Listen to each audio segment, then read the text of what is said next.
Hey guys, welcome to my channel. Today's video is going to be super different and I'm really excited to create this video because I want to help you guys out with foundation. I get so many tweets and messages and Instagram questions on what to do to fix certain foundation problems that's going wrong with your foundation routine, such as why foundation isn't sticking to the nose, how I can stop my skin from getting so oily, how to apply stick foundation, I don't know, there's just so many questions that I get. So I was like, let's make a dedicated video to fixing foundation products and how you're wearing your foundation wrong.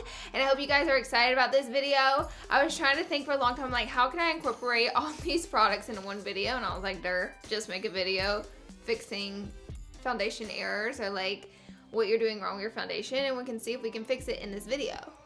Because like my little braid today, it's like mostly extensions, but yeah, I was just feeling like switching up my hair a little bit, so I did this little snazzy braid. Anyways, I don't have any makeup on in this intro, obviously, because we're gonna be working on our face today. Also, before you leave this video, be sure and subscribe to my channel. Subscribe. That song cracks me up and I sing it every time and it still cracks me up. I don't know why. Anyways, we're gonna go ahead and jump right into the video.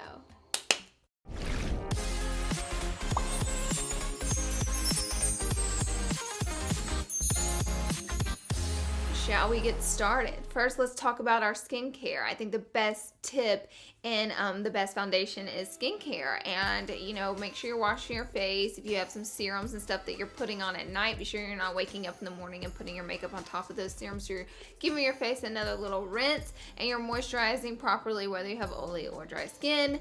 I always recommend a gel moisturizer over a oil-based moisturizer, especially if you have oily skin, because gel is normally water-based and creams are normally oil-based, and you don't want to be packing on the oil on top of oil and then you have a really heavy face that you're starting with. And I find that gel moisturizer, especially if you just, god dang it, my nose is itching, especially if you just use them in the morning, I find that your skin just like drinks that moisturizer up and it's just not sloughing and all over your face where your foundation can apply a little weird or uneven. So I'm gonna go ahead and start with the Pixi H2O Skin Drink. It looks like this, and it is a really lightweight gel moisturizer. So you can apply this to dry areas, but I normally just apply it all over.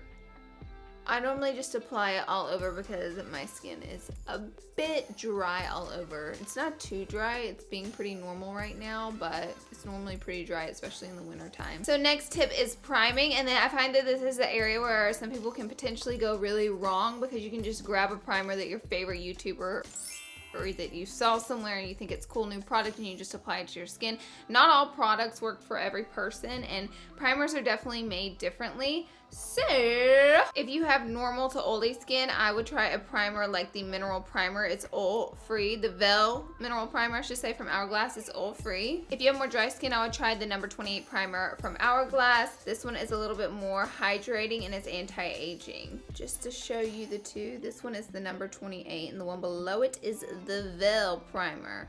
So today I'm going to be using the number 28 to get some moisture into the skin. You really don't have to apply a primer all over your whole entire face. It's a lot of makeup and you can just end up with too much product on your face and with a cakier feel when you don't necessarily have to have that. So just make sure you're only adding a little bit, like a pea-sized amount of primer, maybe in problematic areas, like such as on your nose and your in your T-zone, and just places like that can really help eliminate using too much product on your face and getting that cakey feel, or your foundation's like sloughing off because of that. So just make sure you're not using too much product, especially with primers, and you're only applying the right primer in the right place.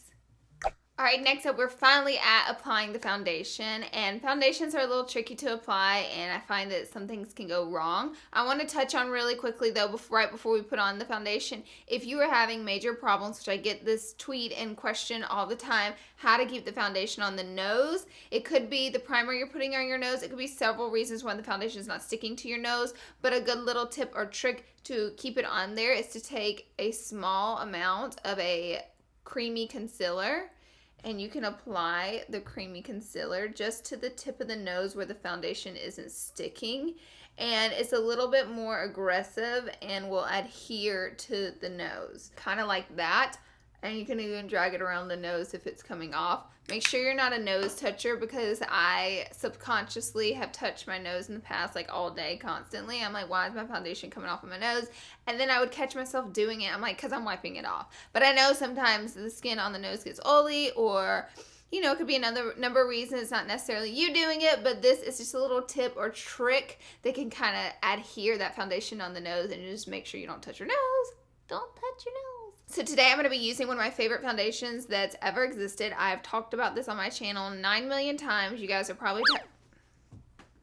I dropped it. So you already know I love it. This is the Hourglass Vanish Foundation. I am in shade beige, and I have been using this product since it came out. It comes in the triangular shape to be able to apply to the contours of the face. This foundation is so good, and technically it's a concealer and foundation in one. So I never have a problem with this foundation coming off the nose. So if you're really having that issue and you want to try a foundation that will help you with that, try the Vanish Foundation. It really would help the foundation to adhere to the nose without applying a concealer down first. If you don't have this foundation on hand, you can try this tip and it might help you out. But anyways, this foundation is just genius altogether. It's lightweight. It kind of feels like a powder on the skin because it's so lightweight. It definitely doesn't look like a powder on the skin though, because it's so full coverage, but also blends out as easy as a liquid. So it's like an very interesting product. I've never found a dupe for it. I've never found a foundation anything like it. It is one of my ride or die products that I just can't live without. And I've been using the shade beige. They definitely have the options there to find your shade. And it is so long wearing. And one of the main things I love about it, it doesn't get in my smile lines. Oh, it's so hard to find a good foundation that is full coverage and won't crease up all in the smile lines. This doesn't do that. And not only that, I always travel with it. I'm about to show you, this is a fresher one, but I'm going to show you the one I travel with, because my travel bag's right here. Let me pull it out, wherever it is in here. I always travel with this because it doesn't break, and it's small. Look how much she's been through hell. So I'm going to show you how I like to apply it. First, I would recommend you go in with a little bit less product and then start to blend out. And then you can go back in whenever you're done. If you see areas that need a little more coverage, you can go back in and fill those in. They also have the Hourglass Vanish brush, which is made to use with the foundation. And I will have a link to this brush down below in my description box. So you can use a beauty blender or a makeup brush with it. If you stipple the beauty blender, you can build it up. As you can see, the product is moving so easy on my skin. You can build it up, stippling the beauty blender to a little bit more full coverage. And as you can see, the foundation is extremely pigmented. It has so much color in it. So pretty. That it covers so well and it brings so much color to your skin. I personally have made the mistake several times, and this is another, I find, area where people go wrong with their foundations. They apply too much foundation, and this is an area where Laura Lee goes wrong with her foundation. She applies too much foundation, and then I'm in here working it in for hours, or I just have too much, and that's why it's digging in my smile lines, because I put too much on and it's trying to find a place to go. I normally use a brush with this. Today I wanted to show you how to use a beauty blender with it and just show you how far a little bit can go and how long the stick can last you if you don't use it like a crazy person like I do sometimes. And like sometimes I'll just draw all over my face and be like, woo, girl, she uses a lot of makeup. With a beauty blender and just a little bit of product, and I have full coverage foundation. The close-up shot on here so you guys can see the real tea of what I'm looking like. So now what I typically would do is I would look in the mirror and say, is there any areas that can use a little more love, a little more coverage, maybe. You can conceal the under eye with this. I normally go in with a concealer because I like my under eye to be a little brighter than my actual face, but I'm going to go ahead and show you that you can conceal. You just dot a little bit the under eye as well. I don't recommend blending this particular foundation out with your fingers. I find that you could potentially do a little better job with a more liquidy foundation if you wanted to use your fingers. Absolutely fine, just as long as your hands are clean. Also, a little tip and trick that I used to miss, I'll take a little bit of foundation and I'll just blend it around the neck area. Do you hear me hitting my neck and it's making me talk like that? I hope those tips help you out with the nose and with the full coverage beat. So now let's talk about setting your foundation. I personally, a foundation like this, I don't have to set my whole entire face. It's a lot of makeup. I will set the areas where I put concealer, and I will definitely go in and I'll go ahead and show you and set the areas where I have smile lines just to have that extra layer of protection. Today I'm going to be using the Cover FX. This is the perfect setting powder in shade Translucent Light. And I just get a little bit in my lid and on a dry beauty blender. It can be damp, it doesn't matter. I normally will take it and just press right on into those smile lines, girl. They ain't playing me. Not playing me. And then the nose, if it's giving you issues, make sure and you set that nose real good. Real good. I'm going to take a Morphe E45 brush. I'm going to add a little bit of concealer. And what I have found lately is less is more with concealer. You can move a little bit of product a long way. So if I want to do the whole triangle highlight under the eyes, I don't have to fill in my whole entire eye area with a concealer. I can actually just apply a little to the under eye and start to stipple it down into a triangle motion, and that way you don't end up with too much product, because I'm telling you, less is more. The creasing starts up whenever there's just way too much product in the under eye, and I find that the makeup maybe starts to separate or get really weird through here throughout the day when there's just too much concealer going on. So try using a little bit less concealer if you're having issues with that, because you could just be applying honestly too much product, because we see on Instagram, and I've done it before, where we just fill the whole area in with just a chunk of concealer, and then we spend forever trying to blend that out, and then it just doesn't wear long because it's too much product on the skin. So just try to add some to the under eye and then start to stipple the product out in the triangular motion. So you're still getting that highlighted effect, but it's just not too heavy of makeup.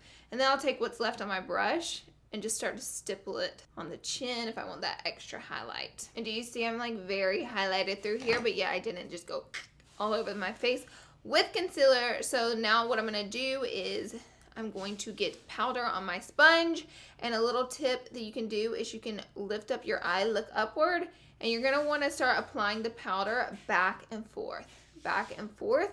A tip wrong that you could be doing is just applying it one way out, and you're causing the powder not to get in all the little creases of your under eye, and it doesn't set it very well. So you just want to work it back and forth. And then anywhere you've concealed, you can kind of set that powder. All right, with setting powder, I find that it is an area where it's a little bit of a double-edged sword, because it's so great, but then it takes away all the natural, beautiful glow of makeup. So you guys, if you watch my channel regularly, you've seen a little tip that I share with you on how to get that natural glow back that setting powder takes away from you. So once your makeup is set, I will dust away the setting powder. You can do it with a brush. Today I'm just doing it with a beauty blender. I find that the skin looks flawless, but doesn't it look a little bit powdery and unnatural? So what I like to do now, most of you already know, I'll take my Tatcha Dewy Skin Mist, I'll take my Make It Last by Milani, or my MAC Fix Plus, which I'll use today. Just any setting spray that you're loving. I'll coat the whole face, and you can see real good right now. It's setting right on top of the hairs on my face. So you'll take that sponge and you'll just pat that setting spray in. So don't forget to do this step. It's just like a little trick I like to do, and I'm about to get all the luminosity back into my skin. And for the most part, this is my foundation. Now I would add, you know, the bronzer, the blush, and the highlight, and then the eyes and the lips and all the rest of the makeup. But this is the coverage that we focused on today, and how to get it right. I hope this video is helpful to you guys. I hope you found some tips and tricks in this video, or areas that you were going wrong that you can turn right in doing your makeup and get that flawless finish that you're looking for. I love you guys so much. And I will see you in my next video. Subscribe to my channel. Subscribe. If only I could sing good. I feel like the song would be more successful. But I will see you all in my next video. Bye, guys.